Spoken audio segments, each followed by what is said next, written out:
माणसांनी, उपस्थित सर्वांना अभिवादन. आजच्या उत्सवमूर्ती सौ हेमा, त्यांचे कुटुंबीय, श्री राजपाल, म्हणजे सर्व सहकारी. यशस्वितेची व्याख्या, what is the definition of successful, असं बसले बसले सहज आहे. तर अशी व्यक्ती की जी ध्येय निश्चित करते आणि की ध्येयापर्यंत पोहोचते, तर अशी ही आजच्या दिवशीची यशस्विनी, तिला मी यशस्विनी किंवा यशस्विता म्हणू शकतो, अशी हेमा मुंबईकर, जिला ती महापालिकेत सेवेला आल्यापासून मी ओळखतो, तिचं काम पाहतो. तिने ज्या ठिकाणी कामं केली, PR डिपार्टमेंटला असो, त्या ठिकाणी पण तिला PR म्हणून काम करायची तीव्र इच्छा होती आणि तिने पूर्ण केली. तसंच जेव्हा प्रभाग कार्यालयांमध्ये बघितलं की आता नवीन म्हणजे पुन्हा सगळा आमचा आधीचा ग्रुप रिटायर झाला होता आणि नवीन नवीन लोकांना चार्ज द्यायला सुरुवात केली होती, तेव्हा तिने ही इच्छा ठेवली की मला पण वॉर्ड ऑफिसर व्हायचं आहे. ध्येय निश्चित केलं आणि तिने ते साध्य केलं आणि नुसतं साध्य केलं नाही तर ते यशस्वीरित्या पूर्ण केलं. आता आज तिच्याकडे जो प्रभाग आहे, याच्या आधी जो ग्रामीण भागातले तुम्ही जे वॉर्ड सांभाळले, जे पण मला वाटतं सांभाळ, या सगळ्या ठिकाणी नागरी समस्या ह्या पुष्कळ आहेत आणि ह्या सगळ्या नागरी समस्यांमध्ये सर्वात मोठा तक्रारींचा जिथे पाऊस पडतो तो जो विषय, जो आता आम्ही गेटमध्ये शिकताना बघितला, ज्यांना काही काम झालेले असतात ते महापालिकेच्या अधिकाऱ्यांच्या मागे असतात आणि तावून सुलाखून त्यांना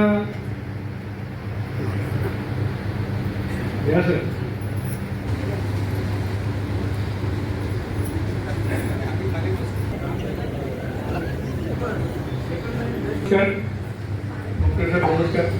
तर त्यांना मी आता असं उदाहरण दिलं की सक्सेसफुल वाटतं डेफिनेशन म्हणजे ध्येय निश्चित करून त्या ध्येयापर्यंत पोहोचलं. कारण आमची ही हेमा जेव्हा लागली तेव्हापासून ती गाड्याखान्यात आदेशाकरता नाही हा शब्दच नाही झाला, तर ते वॉर्ड ऑफिसरला त्यांनाच माहिती. पण इतक्या कटकटीला सामोरे गेल्यानंतर पण जेव्हा जेव्हा मी त्यांना बघितलंय, त्यांच्या चेहऱ्यावर नेहमीच स्मित हास्य राहिलेलं आहे. इतक्या टेन्शनच्या याच्यात स्वतःला कूल कसं ठेवायचं, टेन्शन कसं नाही घ्यायचं, दुसऱ्याला कसं टेन्शन द्यायचं, ही गोष्ट पण आपण मॅडमकडनं शिकण्यासारखी आहे. तुम्ही खूप चांगलं काम केलंय. पुढील वाटचालीत पण तुम्ही तुमचं आयुष्य, तुमची फॅमिली आता आलेली आहे. तुमचा मुलगा आज डॉक्टर आहे. काम करताना तुम्ही घरच्यांकडे पण लक्ष दिलेलं आहे. आज तुमचा मुलगा डॉक्टर आहे, सून डॉक्टर आहे, फॅमिलीकडे तुम्ही नेहमीच चांगलं लक्ष दिलेलं आहे. हेच तुमचं बॅलन्सिंग ऑफ द वर्क ह्याच्यातनं तुमचं दिसतं. तुमच्या पुढील वाटचालीसाठी तुमचं आयुष्य सुखी, समृद्धी, आनंददायी, आरोग्यदायी जाणारच आहे, कारण घरीच डॉक्टर आहे. हे म्हणून मी माझे 2 शब्द संपवतो. जय हिंद, जय महाराष्ट्र.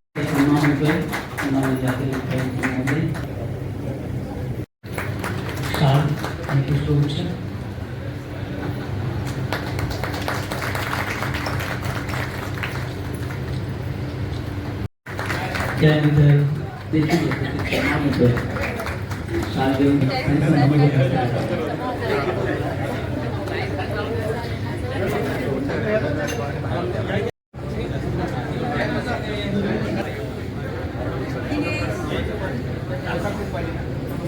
आणि गोड आहे, मैत्री गोड आहे आणि महाग पण आहे. माणसं गोड आहे.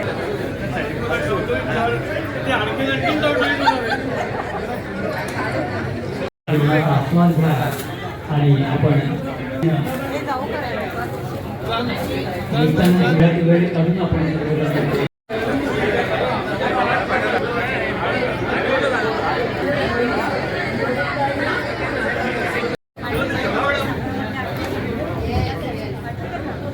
सामान्य प्रशासन मधल्या या सगळ्या माझ्या आठवणी.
ती डॅशिंग लेडी म्हणून तिने जे वॉर्ड ऑफिसरचं काम सांभाळलेलं आहे ते खरंच वाखाणण्याजोगं आहे.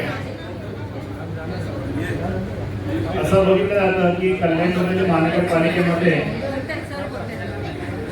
वॉर्ड ऑफिसरचं काम सांभाळायला कोणी सहजासहजी तयार होत नाही. आज पण तुम्ही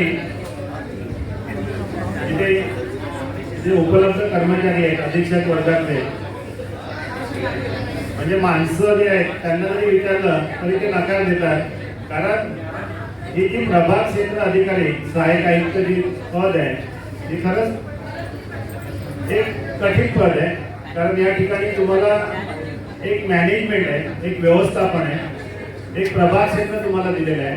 त्या प्रभाग क्षेत्रातलं सफाईपासून तर सर्व जी व्यवस्था आहे जी महापालिका नागरिकांसाठी करते ही एक तारेवरची कसरत आहे. आणि नेमाणी ही जी कामगिरी आहे ती अत्यंत प्रामाणिकपणे आणि एक डॅशिंग लेडी म्हणून केलेली आहे. त्यासाठी तिच्यासाठी काय झालं ओळख आहे. ती सामान्य प्रशासन विभागात कार्यरत होती तेव्हापासून ओळख आहे. तिचा असा स्वभाव आहे की ती प्रत्येकाच्या मदतीला धावून येते. म्हणजे सामान्य प्रशासन विभागात जेव्हा अधिकाऱ्यांना कर्मचाऱ्यांना काही अडचण यायची तर ती त्या डिपार्टमेंटमध्ये जायची, त्यांना भेटायची, त्यांचे काही कामकाज असतील ते सॉल्व्ह करून द्यायची. हा तिचा जो स्वभाव आहे खरंच वाखाणण्याजोग्यासारखा स्वभाव आहे. आणि तिची जी सहाय्यक आयुक्त प्रभाग जी कारकीर्द आलेली आहे ती तिने गाजवलेली आहे. म्हणजे तिला आयुक्त स्तरावर किंवा अतिरिक्त आयुक्त स्तरावर काही आदेश असतील, कुठलं अनधिकृत बांधकाम तोडायचं आहे तर ही एकटी उभी राहायची आणि तोडून द्यायची. कधी कधी तिच्यासोबत पोलीस गस्त पण नसायची. तर हेमा, तू जे कल्याण डोंबिवली महापालिकेत कल्याण डोंबिवली शहरासाठी केलंय त्यासाठी आम्ही तुझे ऋणी आहोत. आणि तू जरी सेवानिवृत्ती इथे होत असली तरी आम्ही तुझ्या नेहमी संपर्कात राहू. तुझं पुढील आयुष्य सुखाचं, समृद्धीचं, भरभराटीचं, आरोग्यदायी आणि आनंददायी जावं. तुझ्या मुलाचं आता लग्न झालेलं आहे, नातू वगैरे येते, ती पण जबाबदारी तुला पार पाडायची आहे. माझ्यातर्फे, माझ्या विद्युत विभागातर्फे, विद्युत विभागातील अधिकारी कर्मचाऱ्यांतर्फे तुला सेवानिवृत्तीच्या खूप खूप शुभेच्छा. धन्यवाद. त्यांचं आरोग्य त्याच्या पुढे सुखमय जावो, तसेच त्यांनी लक्षपूर्वक ऐकायचं आहे. मुंबईकर मॅडमने सांगितलं की तुम्ही तसेच आमचे आदरणीय आमचे सांगितलं की शिंदे तुम्ही एक गाणं तुमचं बोल्या. आम्ही ते सेवानिवृत्ती काळात गाणं अतिशय उत्कृष्ट आहे. कारण का आपण एकत्र सगळे भेटतो त्या सेवानिवृत्ती कार्यक्रमालाच एरवी अशी भेट होतो, परंतु तो तेवढा त्याला नाही मनोगत कसं समोरासमोर झालं पाहिजे. तर हे गाणं आहे का उद्देश आहे. कभी अलविदा ना कहना, कभी अलविदा ना कहना, रोते रोते हंसते गुनगुनाते रहना, अलविदा ना कहना, कभी अलविदा ना कहना, तुम यूं ही बुलाते रहना. तुमचं म्हणणं व्यक्त करा.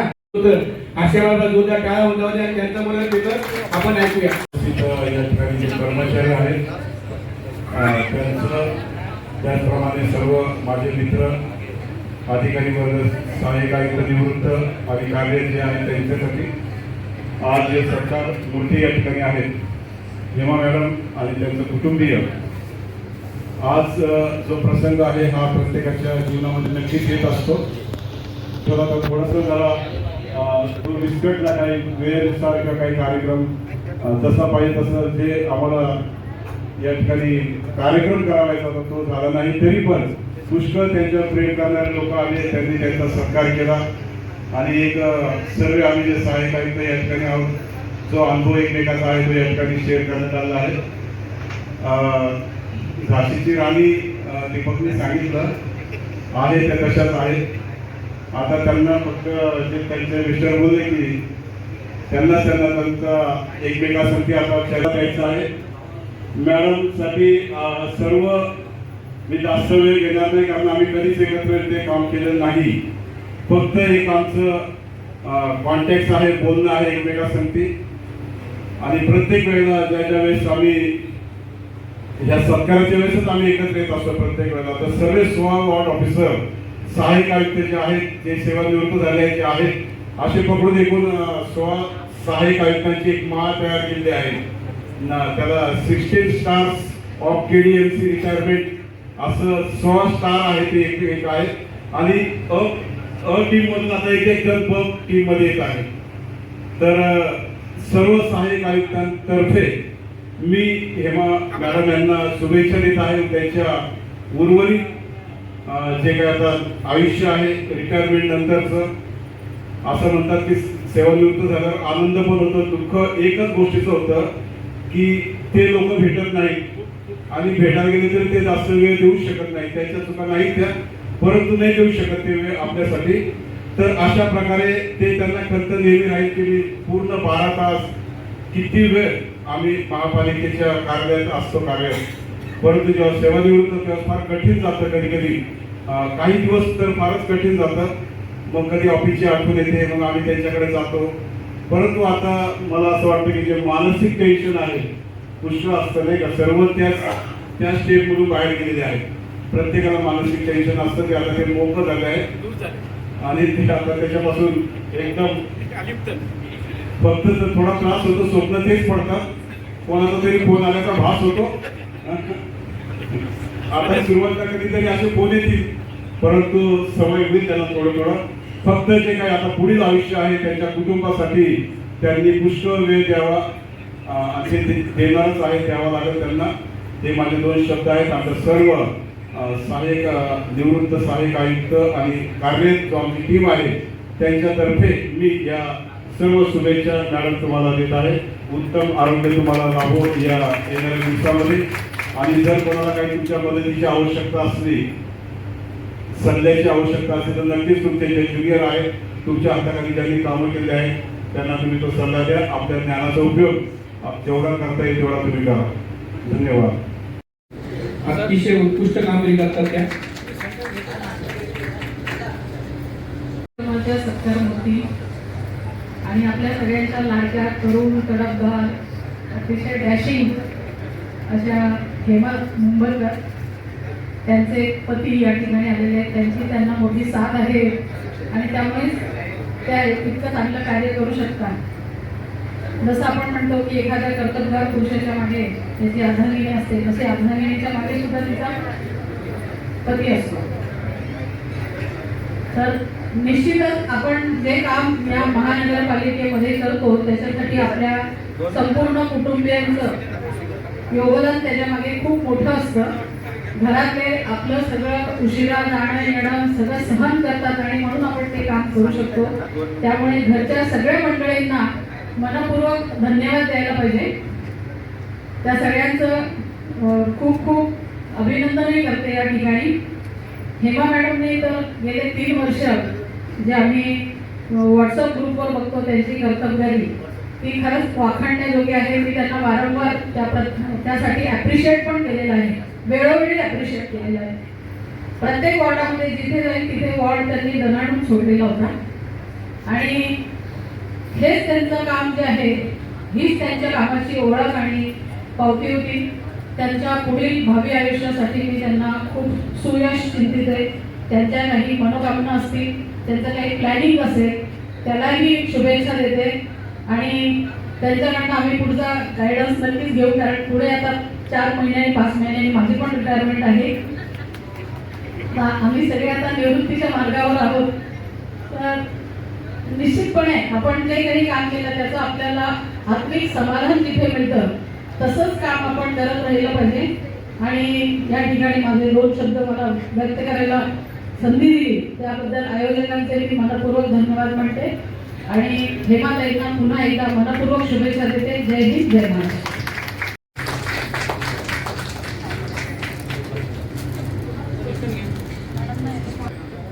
टेन्शन मध्ये दिसतंय आणि दिसलं पाहिजे. हा सोहळा दुःखाचा आणि आनंदाचा आहे. सेवा तर होत आहे का चांगले काम आहे आणि चांगले सेवा झालेले आहे. सर्व सहाय्यक आयुक्त, सर्वांना, सर्व अधिकारी, मैत्रिणी, सगळे माझे बंधू, सगळे भाऊ, कामगार जरी असले तरी ते माझे भाऊ आहेत आणि त्यांना मी आतापर्यंत कामगार म्हणून कधीच समजलेली नाही. ते माझे अधिकारी आहेत, ज्येष्ठ आहेत, मार्गदर्शक आहेत आणि माझे अधिकारी मॅडम, कार्यकारी अभियंता लोकरे मॅडम कायम मला अप्रिशिएट पर्सनली फोन करून बोलणार आणि कायम सांगणार असे अप्रिशिएट करणारे सगळे अधिकारी आज मला इतकं म्हणजे भरून आलेलं आहे की आता मला शब्दच नाही. सर्वांनी तर भाषणामध्ये सांगितलेलंच आहे, सगळं माझं वर्णन प्रत्येकाने सांगितलेलं आहे. मी फार स्ट्रगल करून संघर्ष करून या पदावर आलेली आहे. अगदी शिक्षणापासून शिक्षण घेण्यासाठी पण मला स्ट्रगल करावं लागलेलं आहे. शिक्षण घेऊनच मी आज या पदावर इकडे आलेली आहे आणि या पदावर येताना जे मला मी भावंडांमध्ये सुद्धा मी मोठी 5 बहिणी माझ्या, एकच भाऊ इंजिनियर झाला, त्याचा तो म्हणजे तो पुण्याला शिकायला होता. तर 5 बहिणीची जबाबदारी कोणाकडे? तर आई बाबा, वडील माझे पोस्टमन, आई शिक्षिका. त्यामुळे फार म्हणजे हालाकीची परिस्थिती, अशा परिस्थितीत सुद्धा मी माझं स्ट्रगल करत रस्ता काढत या मार्गाने आलेली आहे. आणि त्याच्यात सगळ्यात मोठी साथ मला जी भेटली ती माझ्या मिस्टरांची. कधीही काही चुकलं असेल किंवा काही असेल त्यांनी मला कायम मार्गदर्शन केलेलं आहे. म्हणून मी या काट्या कुट्यातून कुठेही मार्गातून अडकू नये हे त्यांनी फार म्हणजे त्या गुलाबाच्या पाकळीसारखं मला मदत आणि मला त्या गुलाबासारखं ठेवलेलं आहे त्यांनी. आता तो काटा रुंदू नये याच्याकरता प्रत्येक वेळेस त्यांनी मला पावली जे आपण लग्नाच्या वेळेस ज्या खरोखर सप्तपदीच्या ज्या करता घेतो ते मला त्यांनी अक्षरशः ते सिद्ध करून दाखवलेले आहे. आणि ह्या पदावर येताना खूपच संघर्ष आहे, खूप म्हणजे खूपच. याच्यामध्ये खूप आरोप आहे, प्रत्यारोप आहे, स्ट्रगल आहे आणि मारामारी तर भयंकर आहे. अशा वेळेस काय होतं की जेव्हा अनाधिकृत बांधकाम एखादं तोडायचं म्हटलं तर त्याच्यातही काही गोष्टी त्याच्या आधीच कळायच्या लोकांना. मग माझं ते बांधकाम तोडणार कसं मी? मग त्याच्यासाठी मला आयुक्त साहेबांचा आदेश असेल तर अशा वेळेस मी कोणालाही न सांगता स्वतः पहिला तिथे जाऊन नेहमी बांधकामामध्ये प्राधान्याने ते तोडण्याचं कामकाज करत होते. आणि अशा वेळेस मला हे आपले ज्येष्ठ जे आहेत, गुप्ते साहेब आहे, हे सगळे जे मार्गदर्शक मंडळी आज माझ्या समोर बसलेले आहेत, आज ते ज्येष्ठ आहेत, मी त्यांच्यासाठी आज आलेले आहे आणि तेच माझे मार्गदर्शक आहे. आणि त्यांनी मला कायम म्हणजे कायम पॉझिटिव्ह रस्ता दाखवलेला आहे, कधीच चुकीचा रस्ता दाखवलेला नाही. आणि हे माझे मित्र तर आहेतच, तसेच माझे मार्गदर्शक पण आहेत आणि माझे कुटुंब आहे, परिवार आहे. सगळ्यात मोठा हात माझ्या परिवारांचा आहे. कायम मला काही टेन्शन आलं की माझा परिवार, अख्खा परिवार अहोरात्री कधी पण असू दे. आज माझी नणंद, माझी भाऊजे, माझे हे सगळे माहेरचे सासरचे सगळे उपस्थित राहणार आणि मला काय मार्गदर्शन करणार. आणि मी नुसती धडाडीची असून उपयोगाची नाहीये, त्याच्या पाठीमागे हा कुटुंबाचा फार मोठा हात आहे आणि हा माझं कुटुंब आहे आणि त्या कुटुंबाने मला भयंकर सहकार्य केलेलं आहे. ह्याच्यामध्ये ज्यावेळेस मी माझ्या बहिणींच्या ह्याच्यामध्ये मी मोठी होते, बहिणींचं शिक्षण व्हावं, बाबांनी सांगितलं आता बाळा तुला शिक्षण आता तुझं पुरे करूया कारण पाठीमागचे बहिणी आता तुझे शिकू दे. तर मी म्हटलं नाही बाबा मला शिकायचंय. तर बाबा म्हणाले कसं शिकणार? मग मी म्हटलं बाबा मला करायचंय, मग तुम्ही मला थोडीशी मदत करा. तर काय करायचं की एखाद्या रूम मध्ये मला ट्युशन चालू करायची. ज्यावेळेस मी 10वी झाल्यानंतर मी ट्युशन चालू केली आणि ट्युशन चालू केल्यानंतर जे काय पैसे मिळायचे ते वडिलांना मिळायचे, ते त्यांना हातभार व्हायचा आणि ते म्हणाले बेटा शिक आता, आपल्याला पैसे भेटत आहेत, तुझ्या ट्युशन मधून चांगले मिळत आहेत, तू ग्रॅज्युएशन नक्कीच करू शकते. पण जेव्हा माझं 12वी झाली तेव्हा वडील पुन्हा म्हणाले की बाळा काय करूया आता? तर म्हटलं मला मैत्रिणींची साथ पण तेवढीच चांगली भेटली. आज ती निशिगंधा भाट, सुकन्या कुलकर्णी या सुद्धा माझे क्लासमेट आहेत आणि आजही ते माझ्याबरोबर फोनवर आहेत आणि माझ्याशी नेहमी त्यांच्याशी कॉन्टॅक्ट आहे आणि त्यांचंही सहकार्य मला खूप चांगल्या पद्धतीने मिळालेलं आहे. आज जे लोक गर्दीमध्ये असले आपल्या अधिकारी, आपले कर्मचारी यांनी सुद्धा मला खूप चांगल्या पद्धतीने मदत केली आहे. कायम ते नेहमी म्हणतात हेमा तुझ्या समोर बोलायचं, ग्रुपमध्ये बोलायचं म्हटलं तर त्याचे पडसाद वेगळेच उमटतात, पण ते कायम मला पर्सनली येऊन भेटून मला संवाद करून द्यायचे आणि त्याचा मला नेहमी उपयोग होत आलो. कारण आज जे ग्रुपमध्ये जे काही गॉसिप व्हायचं पण त्या मला नेहमी म्हणायच्या नाही हेमा असं नाही म्हणजे असं आहे. त्यांच्या ज्या काही बोलणी असायच्या त्यांची जी काय सुधारण अगदी शिपाईपासून मला सगळ्यांचं मार्गदर्शन असायचं की बाबा ह्या मुली आज दिसत आहेत, आज ह्या मुलींनी सगळा पुढाकार घेऊन सगळ्या पद्धतीने हा सगळा हॉल हँडल केलेला आणि माझं कुटुंबात माझ्या मिस्टरांचा सगळ्यात मोठा वाटा आहे आणि या पदावर पोहोचण्यासाठी माझ्या मिस्टरांनी मला सांगितलं हेमा म्हणजे हे स्ट्रगल करावंच लागतं. मी तर माघार घेतली होती. अहो म्हटलं खूप स्ट्रगल आहे, खूप त्रास आहे, नको मला.